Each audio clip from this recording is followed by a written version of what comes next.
Ladies and gentlemen. I want to introduce you to the next mayor of the city of New York, Curtis Sliwa.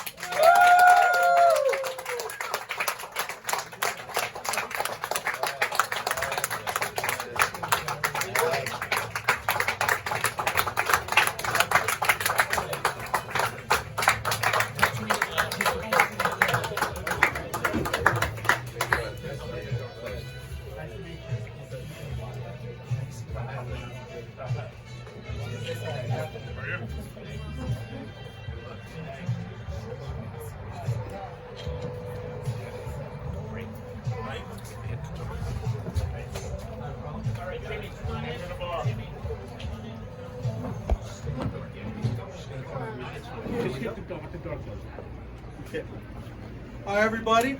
Thank you for coming. I know you're not here for me, but you're here for this gentleman right here. He will be the next mayor of New York. There's no doubt about it. These people are destroying us. The Democrats have basically said it's a crime-free zone. It's a crime city. They're saying that we don't need to educate our children in reading, writing, and arithmetic. We should basically just destroy this city. And the only man that can save it is the next mayor, Curtis Sliwa.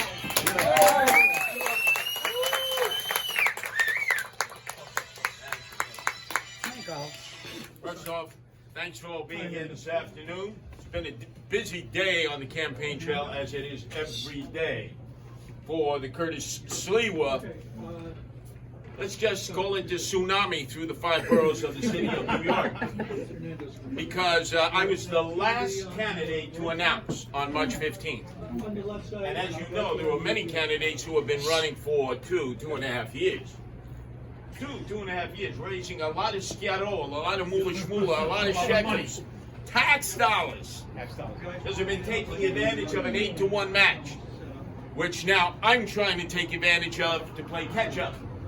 You know, I can cover all the real estate because, like Yang, they're sort of lost. Do I take the D train, A train in the Bronx? I'm not sure. That's right, he's not a New Yorker. No, and the rest of them, they don't take the subways, you know that. So the point of the matter is, I got to try to catch up because I will win the Republican primary. All the polls suggest that I'm close to 40 points ahead of my one opponent. So it's not like the Democrats where you watch polls that go back and forth, it's touch and go. This should be a victory on June 22nd because I've gone out there and earned it. And not just in this election cycle, but over 42 years. People see me and they have a Curtis Sliwa story. It's like today I was in Bensonhurst at St. Althanias Church, which is right on 61st and Bay Parkway. And I was there in 2 capacities, as a candidate and as leader of the Guardian Angels, because we were beginning patrols because the church had been desecrated. The statue of Jesus had been toppled and an American flag had been burnt. Just one of many desecrations against religious shrines and houses of worship recently.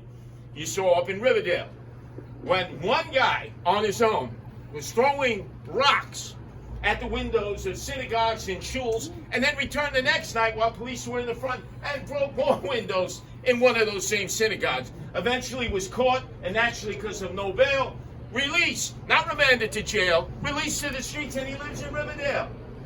Now what are they going to do? Pick up every rock to make sure he doesn't throw it through the remaining windows on the synagogues and shuls? It's a disgrace.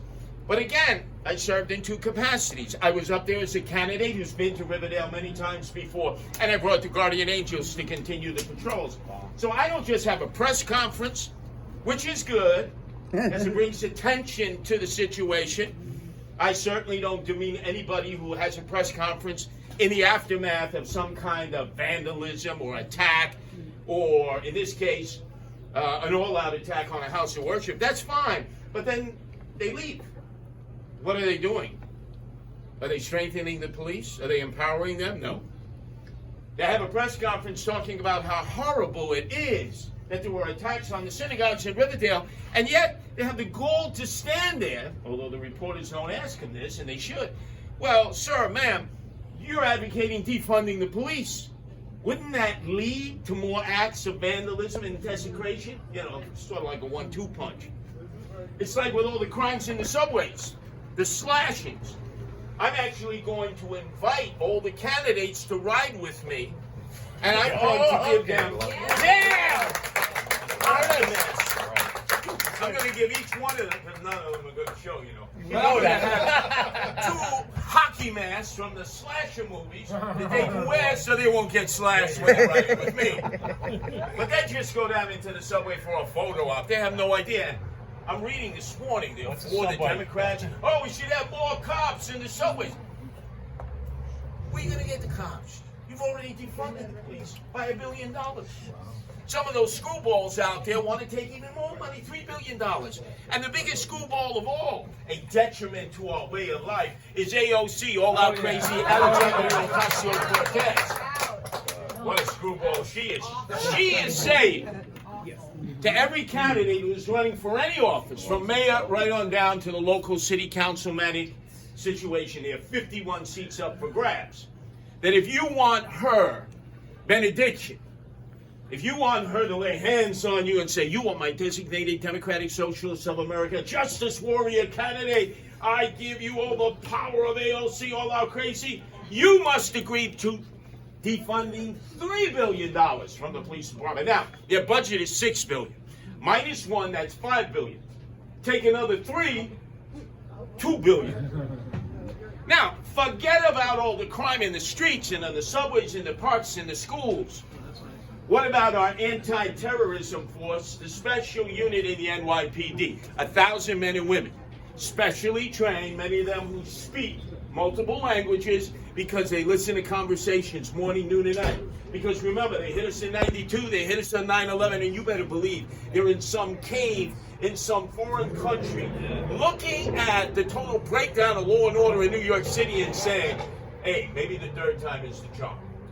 Now, if you were an enemy of American Western civilization, whether you're a knockoff or of Al-Qaeda or ISIS or any other group that has emerged, wouldn't you think we are ripe for another attack?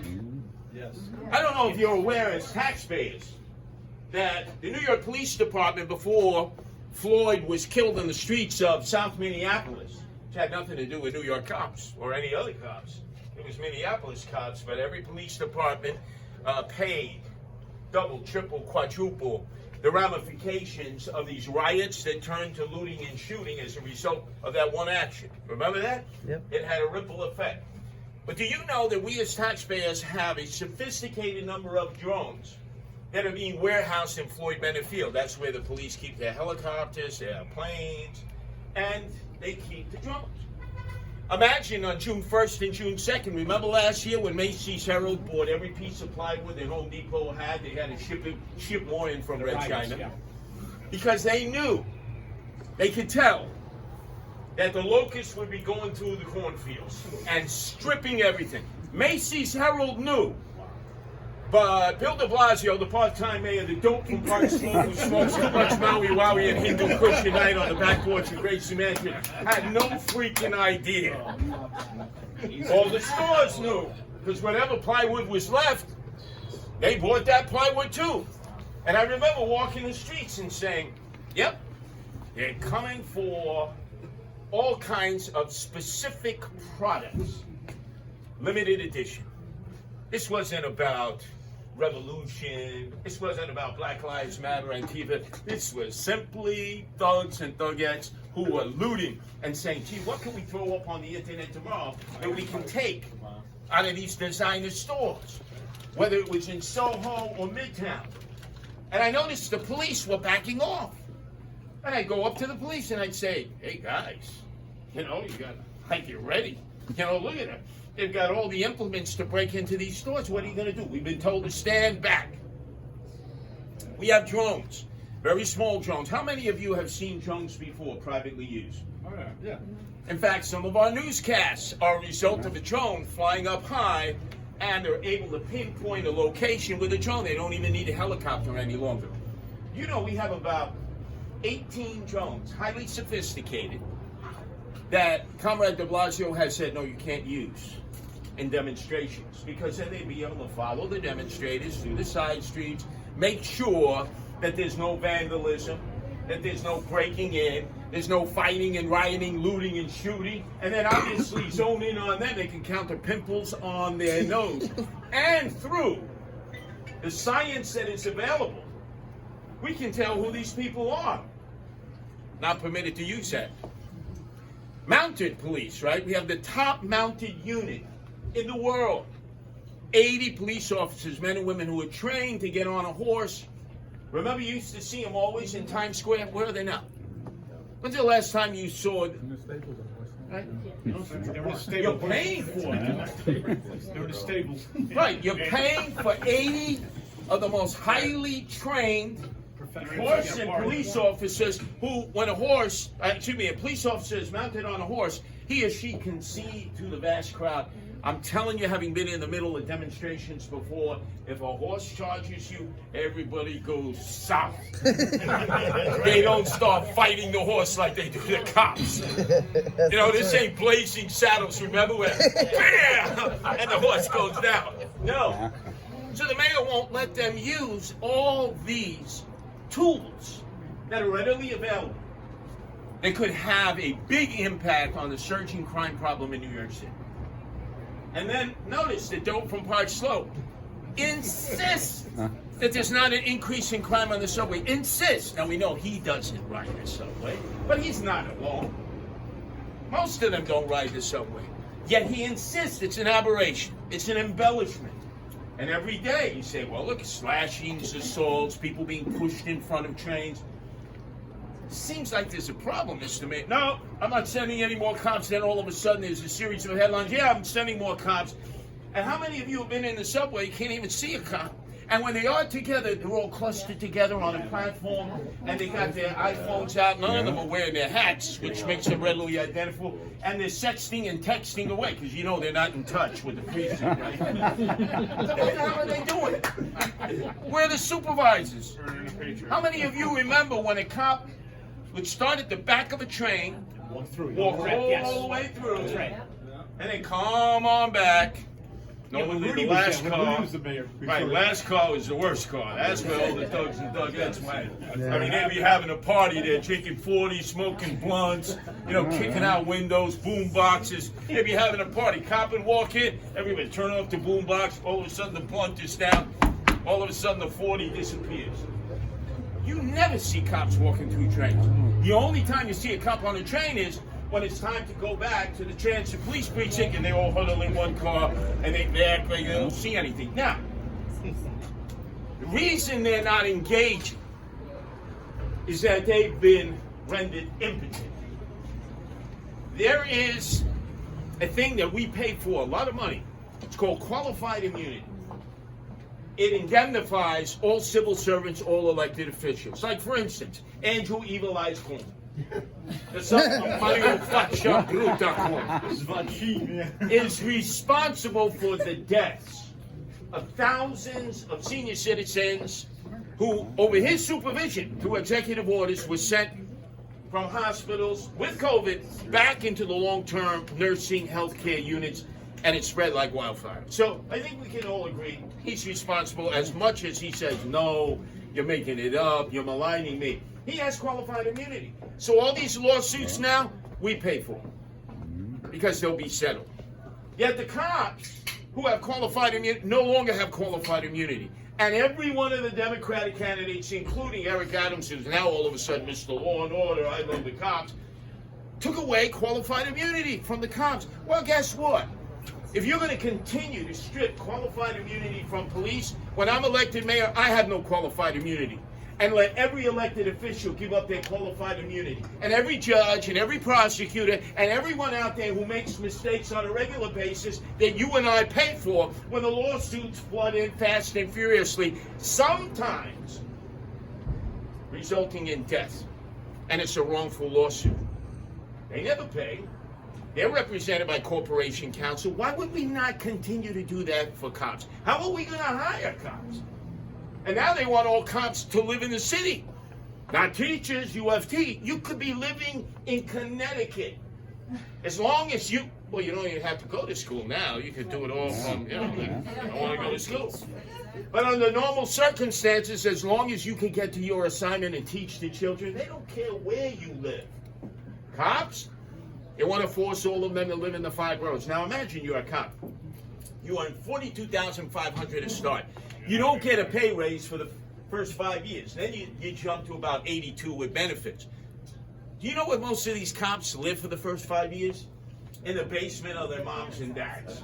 Or they're sharing space on some Castro convertible, with some other hipster or millennial who's in from Iowa where there are more pigs than people, or Idaho where there's more potatoes than people. And they want to force them to live in the city. And I say, hey, still not. Common sense. Why would a man and woman who's just become a police officer want to drive 2.5 hours upstate to Dutchess in Orange County and 2.5 hours back to do an 8-hour shift, maybe more if they have to do overtime?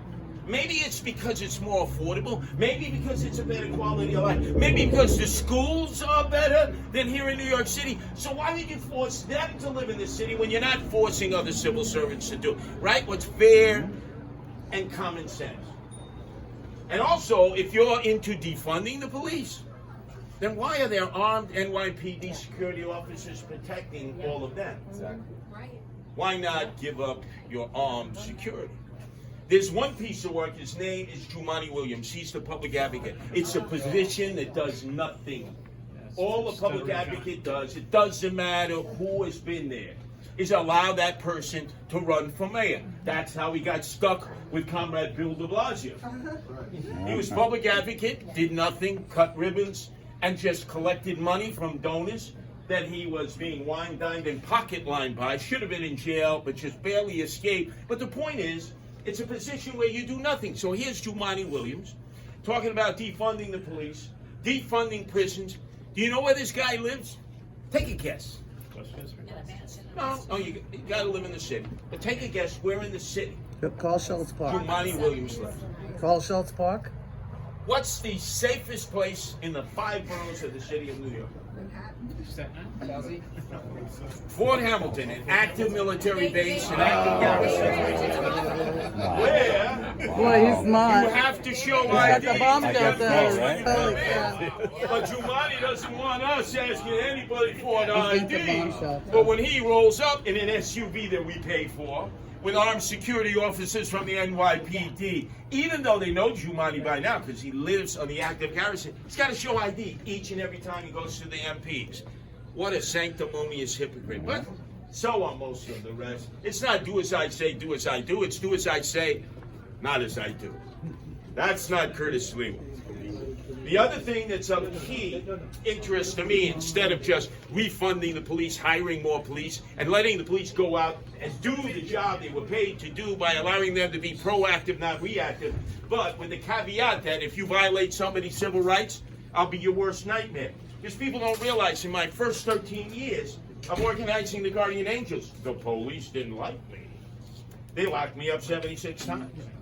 Yeah, they give me wooden shampoos, concrete facials, and attitudinal readjustments. At times I was sucking concrete.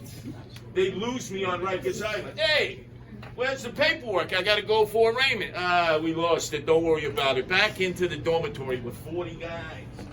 Now, how do you think those 40 guys treated Curtis Sliwa? Think about that. About as well as a cop. Right, but think about the fact that when you talk about prison reform, I know about the prisons from the inside, the outside. We no longer have problems with the NYPD because when Rudy Giuliani was elected mayor and he gave the city a badly needed colonic in 1993, he ended their harassment of Guardian Angels. And I've had actually men and women go on to become police officers, not just here, but we're now in 13 countries and 130 cities all over the world. So I know how to run an operation, not just locally, nationally, but internationally, where we're making life and death decisions every day. But speaking of life and death decision, it's one thing that's very close to my heart. And every audience I speak to, it doesn't matter, I'm Staten Island, Brooklyn, Queens, the Bronx, Upper East Side, Lower East Side, Upper West Side, Harlem, Washington Heights, doesn't matter.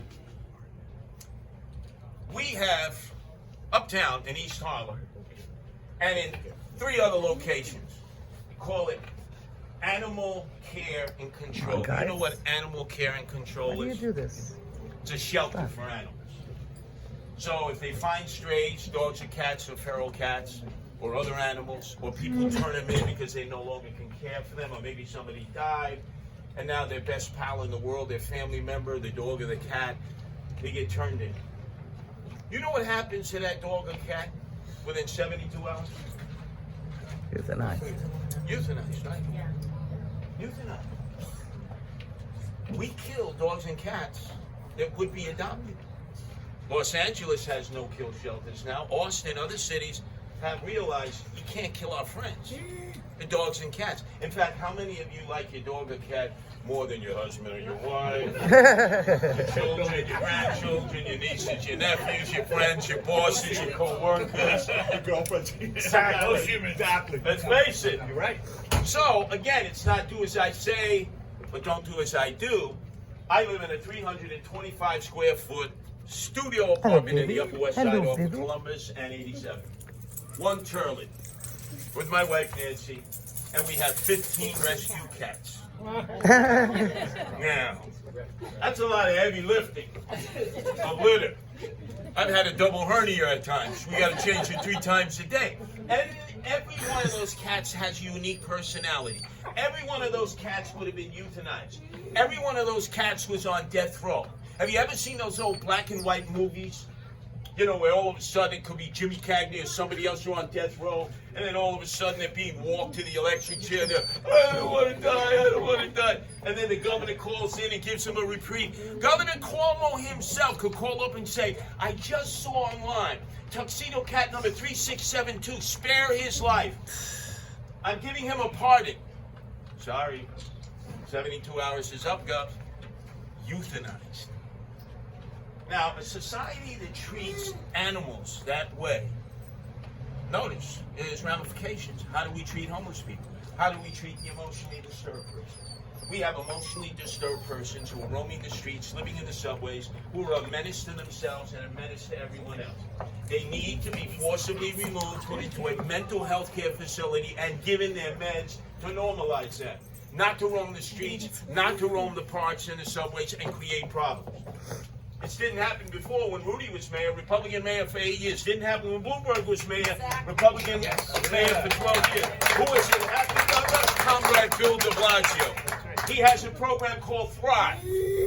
Right? You ever hear Thrive? You better, because as a taxpayer, he spent $1.25 billion of your tax dollars within a period of 5 years. And it's run by his what? Oh, yeah, of course. His what? Where's the money? Exactly. Where'd the money go? All the Democratic candidates, you mentioned that, they don't want to talk about it. Money's missing. Curtis Sliwa has said on day one, I get elected, I know this guy has used fiscal technology, he's bamboozled us. Show me the money. I want subpoenas. I want to see the spreadsheets, Department of Investigation, research. I know it's going to lead to indictments. And yeah, the guy will end up in Camp Fed with his wife, but what the hell? He needs to do time. What a crime this is. What a sin this is. Homeless people. There are homeless people everywhere. They have shelters. You know what happens in a shelter? You think these elected officials have ever been in shelters? Absolutely, Jack Diddley squad not. They would have an X-Lax They don't attack. even care. They'd be like they're for the people. right. Baloney. They'd be shaking in their boots. Baloney. All you got to do in a shelter, men or women's shelter, is you got to show up by 10 o'clock at night to beat your curfew. If not, they take your bed away. You show up the next day, you get a different bed. Believe it or not, that causes the most problems because you get attached to your bed. In the morning at 7, they kick you out. What are you going to do for the rest of the day? Some of them have alcohol problems, drug addiction problems. They're emotionally disturbed. They roam the streets of this community that they've been shoved into. No transparency, no discussion. Nobody knows overnight. And all it is a warehouse. And, right, and the other thing, New York City is unique.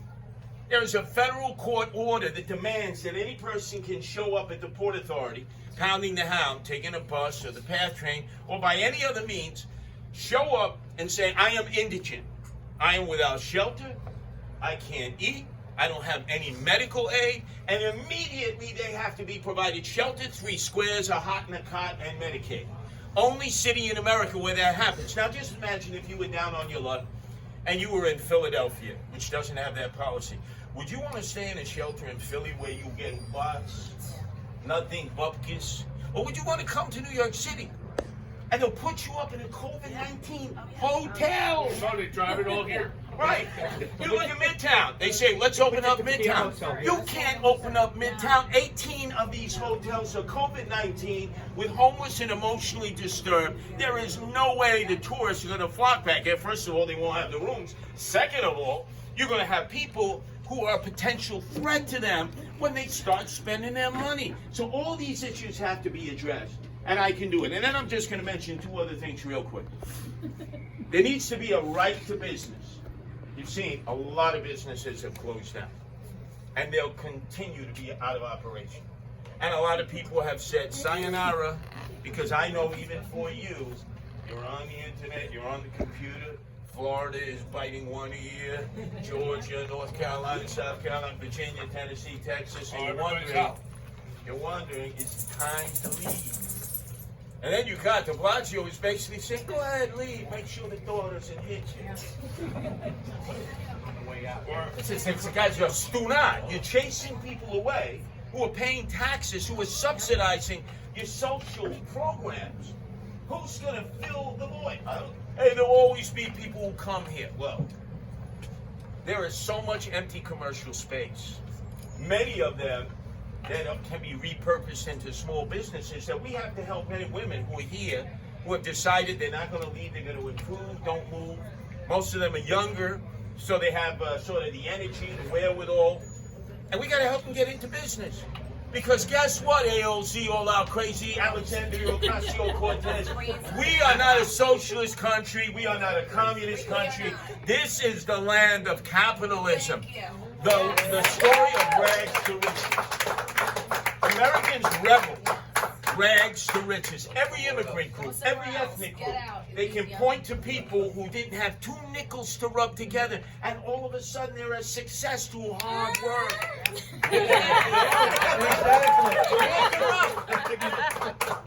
So you take an empty space, of which there are many, you go to the landlord, the person who's holding the mortgage, and you say, guess what? Capitalism is kicking in. There's too much supply, and there's not enough demand.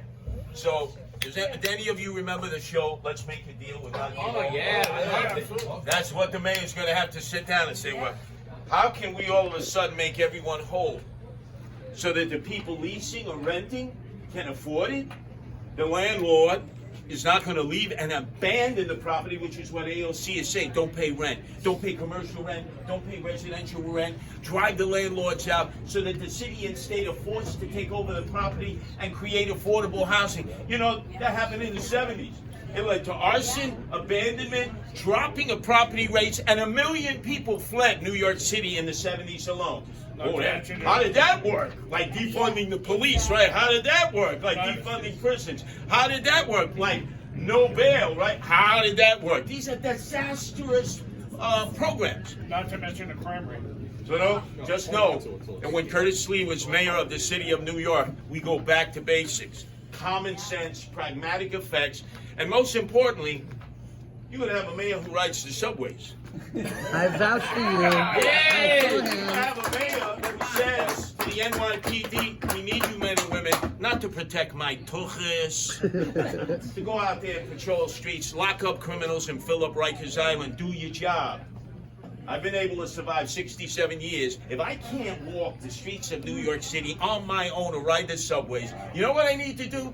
Go to the 6th borough of New York City, Boca Raton, hang up my red beret, or get a job hanging wallpaper in all these empty apartments. But thanks for coming today. Remember, I need the support. You go to CurtisSliwa.com because that's where I'm $1 short a day late. Guys, if you need some photos with Curtis, let me know. We'll do it really quick and we'll get you a photo with Curtis. I just want to say a few things. One, we need to raise money.